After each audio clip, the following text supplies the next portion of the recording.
Hello and welcome back to the third episode of Changemakers Mic'd Up. I'm Mishka Negi, I'm Arna Mittal. and today we're going to interview Miss Asta, the leader of Grade 9, about her opinions and her personal thoughts on service. Hi. Alright, okay. Yeah, so can you just tell us a little bit about what you do as a grade leader, just as an introduction? Right.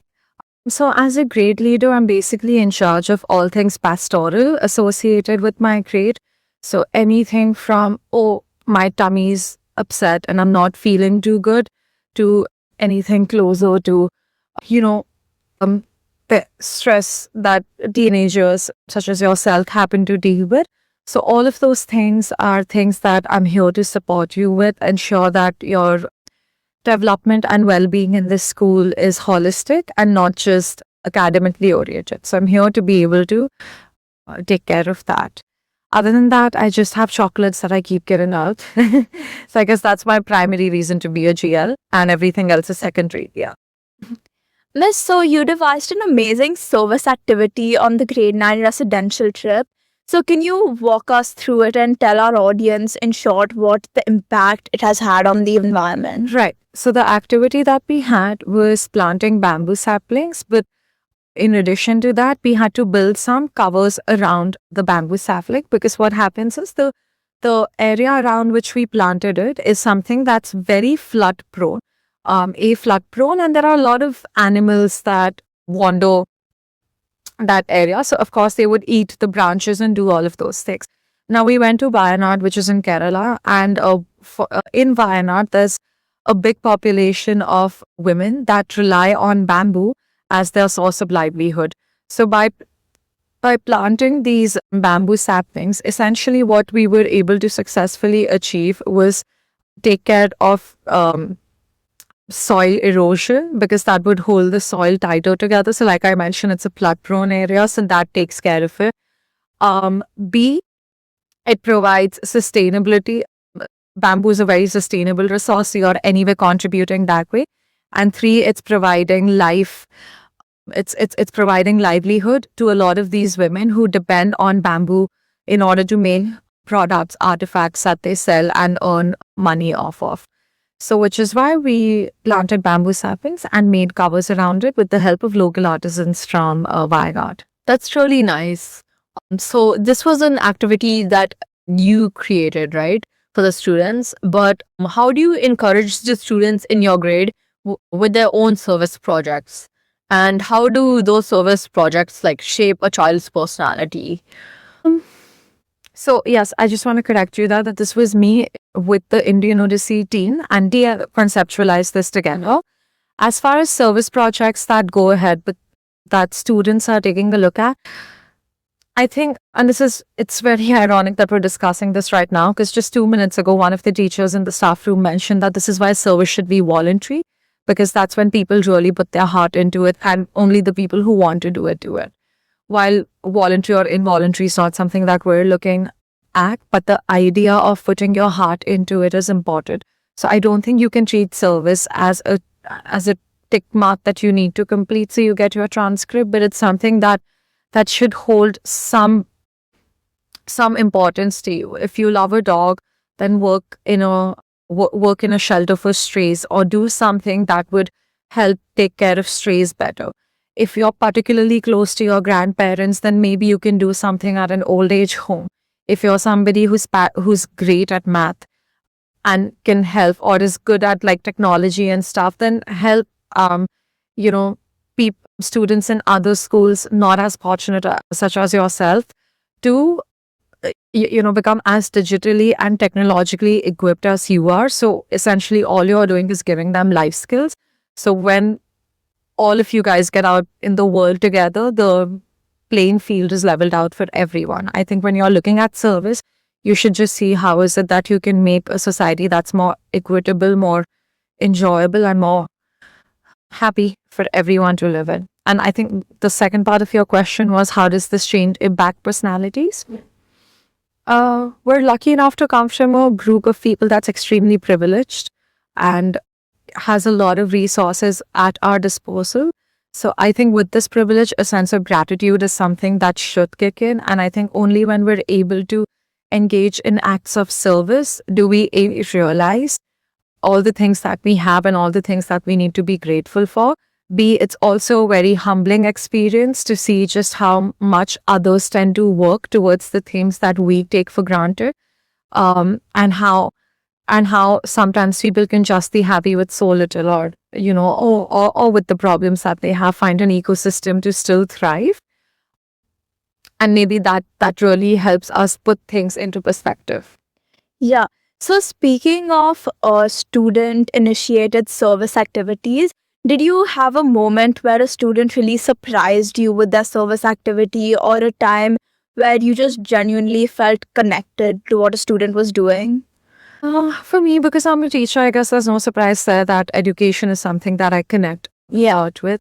I did see, and I'm not going to name kids here, but this happens with a bunch of, I've seen this with a bunch of kids who I would have assumed in class, in school, saying that nope, they're not going to do anything of value, or they just want to play, joke, engage in all of these nonsensical things.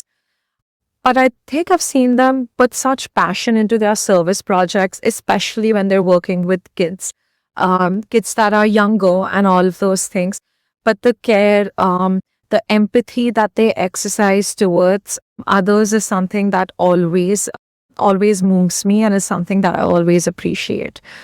So I think kids having done that, whether it's through teaching them, even when it's with you guys going down to grade 5 or grade 1 and doing activities with them, I think it's really nice to see you guys be so involved. So I don't think it's just going to be one activity that has stood out to me or that has connected with me, but I think anytime I see, somebody actually involved in it, and not just like, yep, I've collected some money and I'm going to donate it, and not really be actively involved in the cause. So I think just the active involvement is something that always helps me connect. Yeah. So considering how important service is for students in terms of their personal growth, as a leader, how do you think we can create a culture of service in our school? I think to create that culture of service,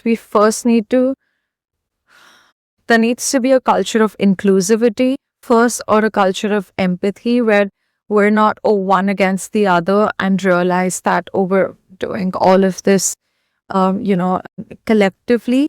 And I think once we're able to shift that mindset and then apply and help each other in school, and then apply that to the broader social setting of wherever we come from, I think then we're able to help people more. But I think it just comes first from a place of empathy. And those are some values that I think we could work on slightly more in order to more organically introduce a culture of service. Because service is mandate in our school. But I think for it to be driven where everybody's excited to do service, I think we need to help people connect with their empathetic self a little bit more. Mm-hmm. Yeah. Miss, so you spoke a lot about how service has been a part of students' lives, but how has it been a part of your life, like right now, or even when you were a student? Were there any projects or something you did that really stayed with you? So when I was a student, in fact, I never had the intent of becoming a teacher. I thought I'm going to, be in corporate, do the 9 to 5, all of those things. You guys know the drill. But when I was at college, I used to volunteer with NGOs. So there was an NGO called Prerna, and all of this was for my own wish. There was an NGO called Prerna that would work with the children of sex trafficked women in order to prevent second generation sex trafficking and educate these children and, give them a fighting chance at life. So in working with them, I was teaching while I was at Prerna. And I think that's when I realized that teaching is something that brings me a lot of joy. So if you were to ask me, I owe my entire professional career to an act of service that I did, just one summer as a 16-year-old girl. After that, I followed up where I taught in, you guys know RA, right? So there are these villages in small settlements in RA as well. And I was working with a lot of kids in RA. Again, every Sunday I would go there and teach them. Then when I was in Xavier's, I studied in Xavier's in Mumbai. I used to work with the Xavier's Resource Center for the Visually Challenged, where, of course, because they didn't have access to education in the regular sense of the word. So helping them with notes, teaching them, doing a lot of those things. More recently, I go to the Tata Center in Dadar, the Tata Cancer Center, where you can donate food or you can pay for the food and then you serve everybody who lives there. So that's some 300 people there and you serve them. During COVID, I donated cell phones to people who couldn't access because education is, of course, online at that point of time. So I keep doing it whenever an opportunity presents itself, but I do think that's not right as well, because I shouldn't be waiting for the opportunity to present itself and maybe just do it as and when. But you've still done a lot of good. So that's really nice of you, Kay. So considering how life-changing service can be, as we've seen from your story, what skills do you think students gain the most from service beyond just helping others, which could like help them out? I think patience is something that people gain, because when you're listening to somebody else's problem and maybe you have a solution in your mind, but for whatever reason they're unwilling to try that solution out or it's not working, I think it really teaches you to be patient and see things through, be kind. And that is the heart and soul of everything in this world. I also think it helps you broaden your perspective, look at the world from a point of view that's different from yours. And while you may get that from more, I want to say, fun experiences such as travel, but like I said before, engaging in service is just a very humbling practice as well. So I think doing that also helps you broaden your perspectives. Right. So, in your opinion, what do you think makes a service project truly meaningful or successful, that like you know that you've done good in the community? Yeah, I think it doesn't have to do with your feeling of having done good as much as you see the impact on the other person. So you may have gone and taught a class and, taught in a school for like 1 year as your service project, whatever. But if at the end of it, they don't have the skills or the goal that you had set out with, then I don't think that's a successful service project. It's not about the parameters of 1 hour every Wednesday or, 2 hours every weekend.